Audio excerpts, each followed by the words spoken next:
Hello student, welcome to my YouTube channel study time with Ravi.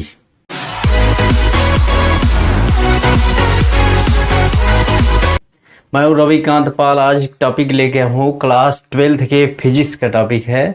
Chapter का नाम है वैद्युत विभव, इलेक्ट्रिक पोटेंशियल। इस चैप्टर का पहला टॉपिक लेके आया हूँ वैद्युत विभव तथा विभवांतर, electric potential and potential difference.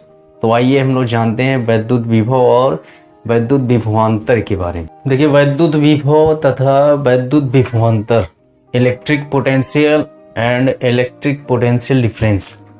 अब ये वैद्युत विभव क्या होता है कि कोई भी आवेश रहेगा, चाहे वो धन आवेश हो चाहे ऋण आवेश हो, तो उसके चारों ओर एक क्षेत्र स्थापित हो जाता है जिसको हम लोग वैद्युत क्षेत्र कहते हैं। तो मान लीजिए कि कोई भी यहाँ धन आवेश है, इस पर आवेश की मात्रा है +Q है, और यह एक O बिंदु पे स्थित है, यह आवेश स्थित है। इसके चारों तरफ वैद्युत क्षेत्र होगा। तो उस वैद्युत क्षेत्र में यदि किसी धन परीक्षण आवेश को अनंत से लाया जाए, अनंत का मतलब अधिकतम दूरी होता है, अनंत से इस आवेश के क्षेत्र में लाया जाए, तो मान लीजिए इसके क्षेत्र में स्थित कोई बिंदु है, बिंदु A है, इस पर लाया जाए तो यहाँ क्या होगा, कार्य करना पड़ेगा। मान लीजिए कि ये जो धन परीक्षण आवेश है उसका मान है +Q0, तो इसको अनंत से लेके आ रहे हैं बिंदु A की तरफ। तो यहाँ ये भी धन आवेश है और वो परीक्षण धन आवेश है, तो दोनों के बीच प्रतिकर्षण बल कार्य करेगा जिसकी दिशा उससे दूर की ओर होगी, बाहर की ओर होगी। तो उस प्रतिकर्षण बल के विरुद्ध कार्य करके हम बिंदु A पर इसको लेके आ रहे हैं। तो मैं यहाँ ले आने में मान लीजिए W कार्य किया जाए, तो यही बिंदु A पर का विभव कहलाता है, किया गया कार्य W, और परीक्षण आवेश के परिमाण के निष्पत्ति को ही क्या कहते हैं, इसका वैद्युत विभव कहते हैं। वैद्युत विभव को V से प्रदर्शित करते हैं। V बराबर आता है W/Q0। तो यही होता है कि किसी भी वैद्युत क्षेत्र के में स्थित कोई बिंदु पर एकांक धन परीक्षण आवेश को अनंत से एकांक धन परीक्षण आवेश को ले आने में किया गया कार्य, और उस परीक्षण आवेश के परिमाण की निष्पत्ति को उस बिंदु का वैद्युत विभव कहते हैं, इलेक्ट्रिक पोटेंशियल कहते हैं। अब यहाँ से ये हो गया वैद्युत विभव की परिभाषा हो गया। अब इसके बाद हम लोग आते हैं वैद्युत विभवांतर। तो वैद्युत विभवांतर क्या होगा कि मान लीजिए कि ये जो धन आवेश है Q बिंदु O पर स्थित है, और इसी के वैद्युत क्षेत्र में एक बिंदु A स्थित है, एक बिंदु A स्थित है, और एक दूसरा बिंदु भी ले लिए B स्थित है।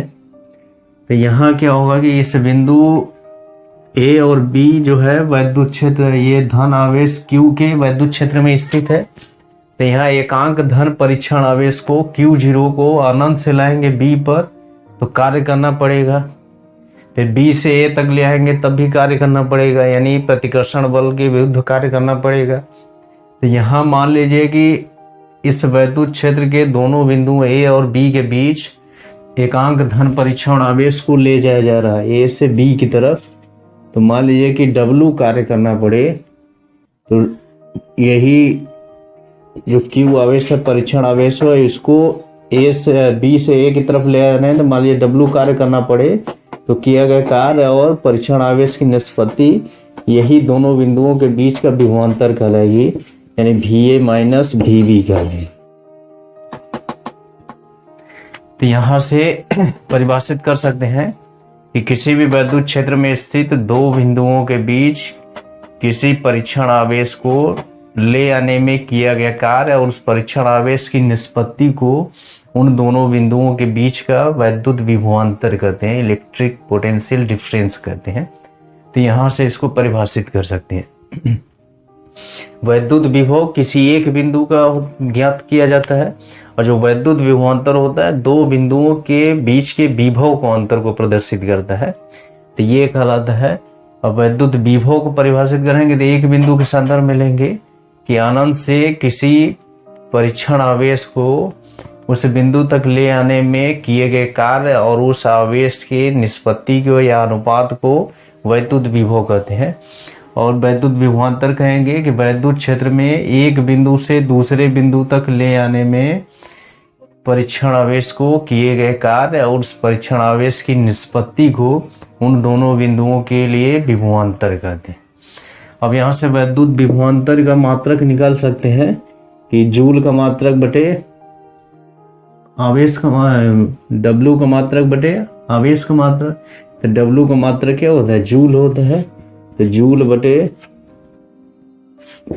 कूलाम हो जाएगा। अब ये जूल और जूल बटे कूलाम को वोल्ट कहा जाता है। इस तरह से वैद्युत विभव या विभवांतर का मात्रक वोल्ट कहलाता है।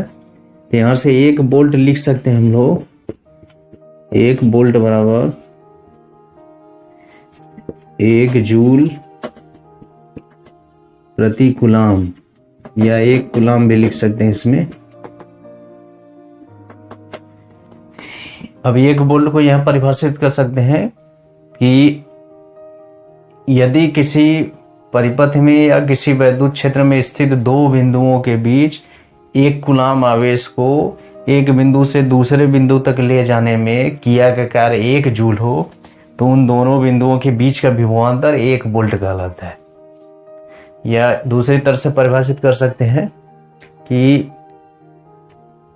वैद्युत क्षेत्र में स्थित वह 2 बिंदु जिनके बीच का विभवांतर 1 वोल्ट होता है, जब उनको एक बिंदु से दूसरे बिंदु तक एकांक परीक्षण आवेश को या एकांक कूलाम आवेश को ले जाने में किया गया कार्य 1 जूल होता है।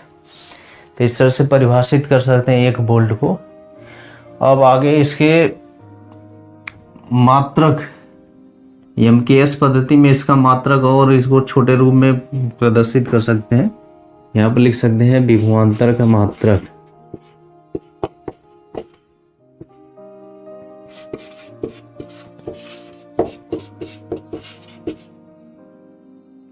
विभवांतर का मात्रक हो जाएगा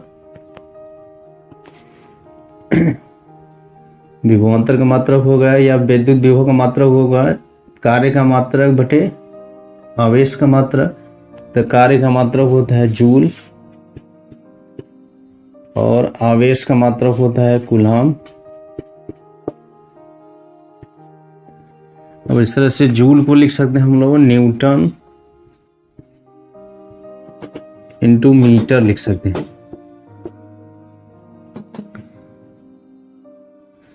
कूलाम को लिख सकते हैं एम्पियर इंटू सेकेंड।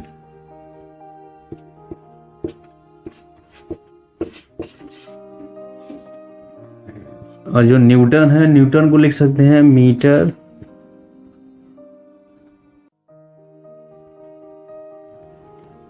न्यूटन को लिख सकते हैं किलोग्राम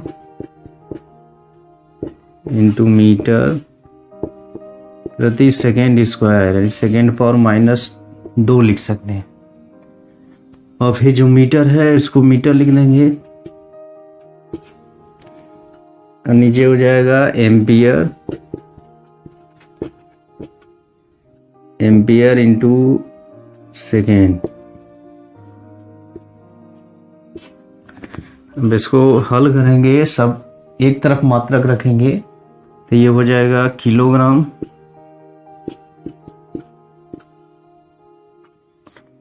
मीटर। अब ये मीटर के घाते 2 हो जाएगा और सेकेंड हो जाएगा सेकेंड के घाते -3 हो जाएगा और एम्पियर के घाते -1 हो जाएगा।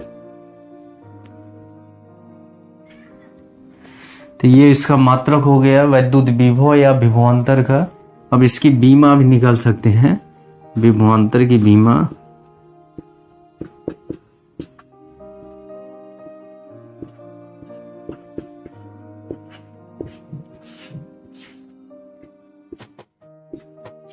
विभवांतर की बीमा निकालेंगे, किलोग्राम को यम से प्रदर्शित करते हैं, यम हो जाएगा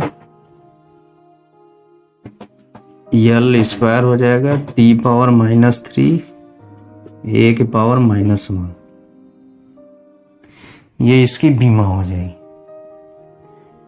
तो ये आज हम लोग सीखे वैद्युत विभव की परिभाषा, वैद्युत विभवांतर की परिभाषा और उसका मात्रक और उसकी बीमा के बारे में।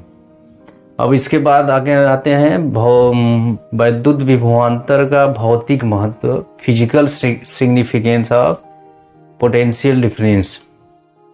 अब वैद्युत विभवांतर का भौतिक महत्व क्या होता है कि जब भी किसी परिपथ में या किसी चालक में वैद्युत धारा का प्रवाह विभवांतर के कारण होता है, यदि दो बिंदुओं के बीच विभव का अंतर है तो उसमें एक बिंदु से दूसरे बिंदु तक आवेश का प्रवाह हो सकता है तथा उसके समतुल्य उसमें धारा उत्पन्न हो सकती है। तो कोई भी परिपथ संचालित करने के लिए वैद्युत विभव या वैद्युत विभवांतर को होना बहुत जरूरी होता है। तो इस तरह से इसका महत्व भौतिक विज्ञान में भौतिकी के बहुत से